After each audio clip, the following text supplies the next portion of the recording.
Hello. Welcome back to another episode of Reddit Cheating Stories.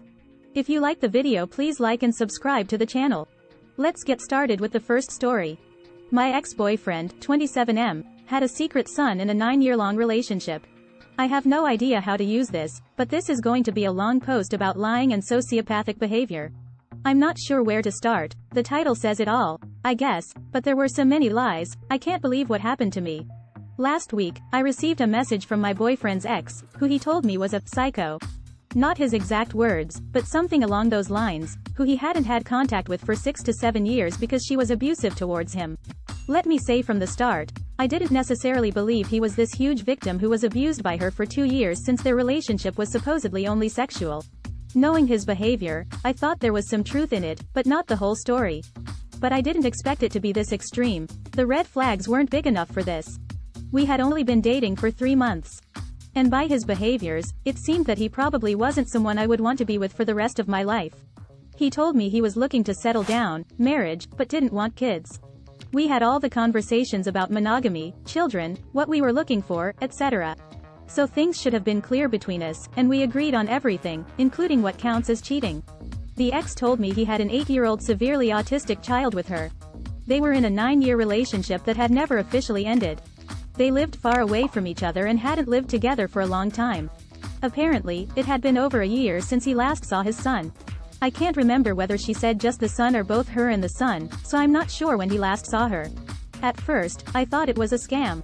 So, I did the right thing and rang my boyfriend.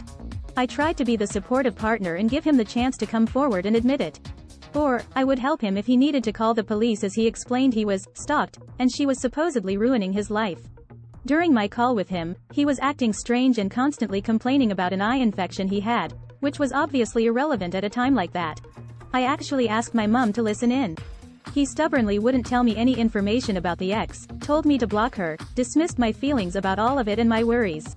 He told me it was simply his business, and he was to sort it out on his own. I knew then that something was up. He was never the nicest guy, but to be like this when confronted with such a serious accusation was so odd, especially when I kept my cool and was speaking compassionately and softly to him to try to figure out the best solution for both of us going forward to make it work and get help. I don't like drama, but of course, this involved me now since I was in a relationship with him. He never once checked how I was in all of this sad face. I didn't block her because I know there are 2 sides to every story. So, I asked her for proof. Of course, she sent multiple pictures of him with his son at different ages and texts between the 2 of them. In the texts, he was telling her to do sexual acts to him and telling her, "I love you." I went to meet him straight away. He lives in a different city, so I traveled 1.5 hours all the way there to confront him and sort everything out.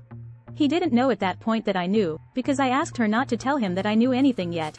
During our conversation in a public place, for my safety, he tried to deny everything, of course, until I showed him the proof. Then he was trying to play the abused victim, saying, "She makes me do these sexual things or I can't see my son for 9 years. Does this guy think I'm an idiot?" He lived hours away from her and said she didn't have his current address. He has no socials or anything, so he could have gotten some professional advice on sexual abuse and coercion. It probably would have been fairly easy for him to disappear so she couldn't find him in his current situation. If she was really that abusive, why did he leave his poor son with her? He told me during the conversation that he didn't want to be a dad. He asked for an abortion, but supposedly she's Catholic, so wouldn't have one. His son was better off dead, because he was disabled, so couldn't experience happiness, like WTF, and a bunch of other horrible stuff. Needless to say, I lost my shit. When we left, I threw my drink on him, immature, I know, and from now on, I will control my emotions better, but he's the most vile person I've ever met. I couldn't believe the way he was treating his son and myself.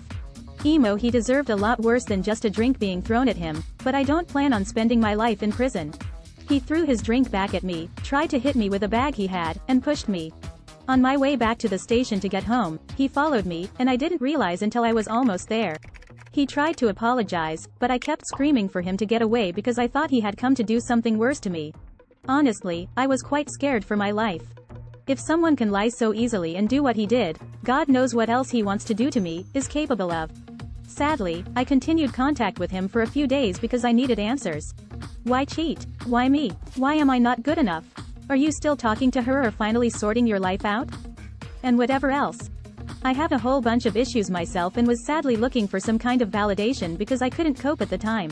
It caused me to feel suicidal again, which hadn't happened to me for about 2 years. As he's a compulsive liar, he told me she blocked him, so they hadn't had any contact.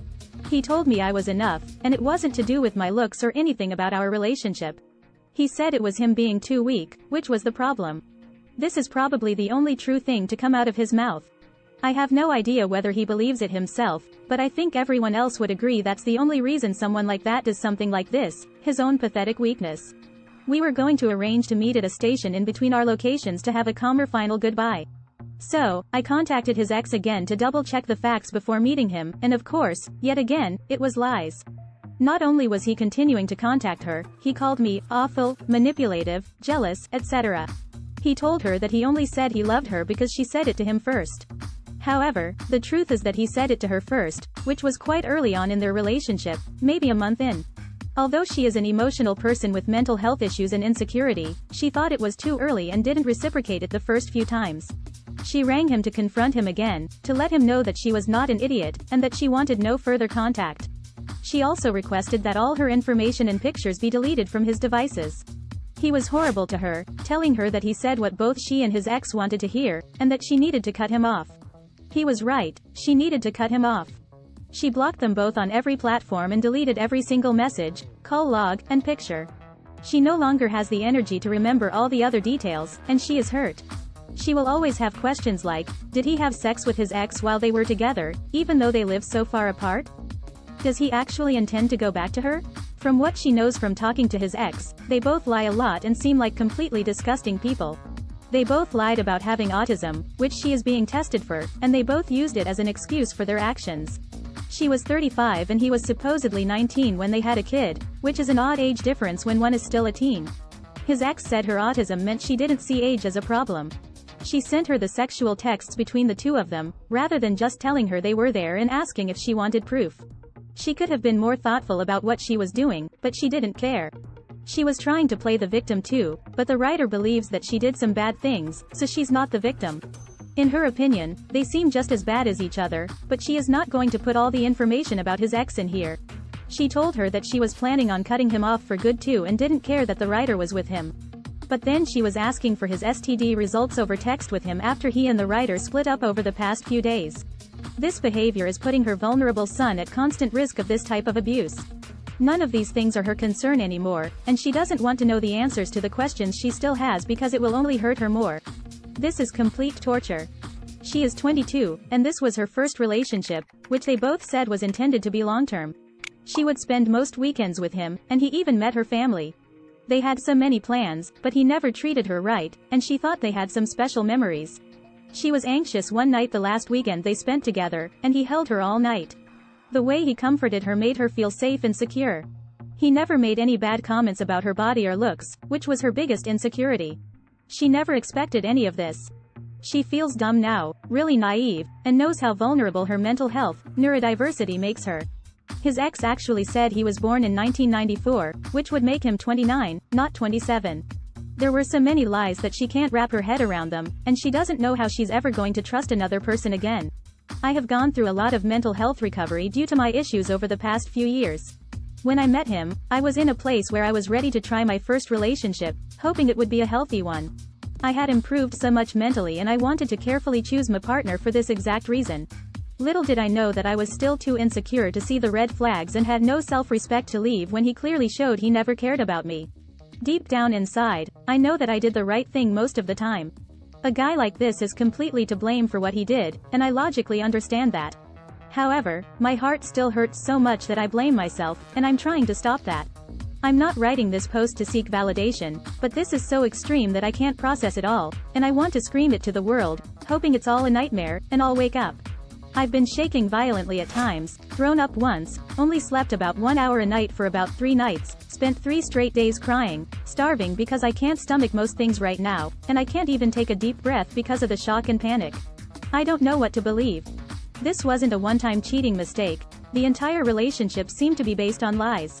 I want to believe that he actually cared about me a tiny bit, just not more than himself, that I was attractive enough, etc. But I don't think I can bring myself to trust that right now. He obviously has some sociopathic or narcissistic behaviors, which can actually flag up on a preliminary autism test, which he had done, and I know about from my own experience with the system, though I'm no expert. Someone in my family called what he did to me predatory, and I completely agree. I think he picked me because he saw my vulnerability and thought he could get away with it for longer. The first time we met, he asked me so many weird questions like, "Do you have mental health issues? Are you on benefits? Do you have autism?" Like, of course, your partner would find these things out, but maybe not in a first date conversation. I should have known then. This is going to take so long to recover from, and I don't know if full recovery is possible. I keep welling up every time I think about the nice times we had and whether he was actually happy then too, or if it was all fake. It's embarrassing that he knew the whole time I liked him and was acting like a fool. I just want to move on so badly and finally find someone who will treat me right and well. But I need to do a lot more work on myself first so that this doesn't carry completely into my next relationship. I offered him a lot. I wanted to learn his native language to talk to his family. My family would welcome him and wanted him to be part of the family. I always made an effort to plan dates, which he never wanted to do. I wanted to cook for him more. I wrote him a romantic letter once to tell him how much he was appreciated, etc. But he never deserved it. Now I want to be able to share that with someone who does deserve it and actually appreciates it and reciprocates that same type of love. After all of this, I realize that I'm a pretty damn good person. I may have some issues that I am overcoming, but I never place them on anyone else anymore or see them as anyone else's responsibility to solve. I deserve to be loved by someone better. Thank you for watching the guys. If you liked it, please a like and make sure to comment to tell us what you would have done in this situation. Also make sure to check the description box if you want to have better relationships or lose that extra weight you can't get rid of. And if you want some videos like this, make sure to check one of these. See you soon.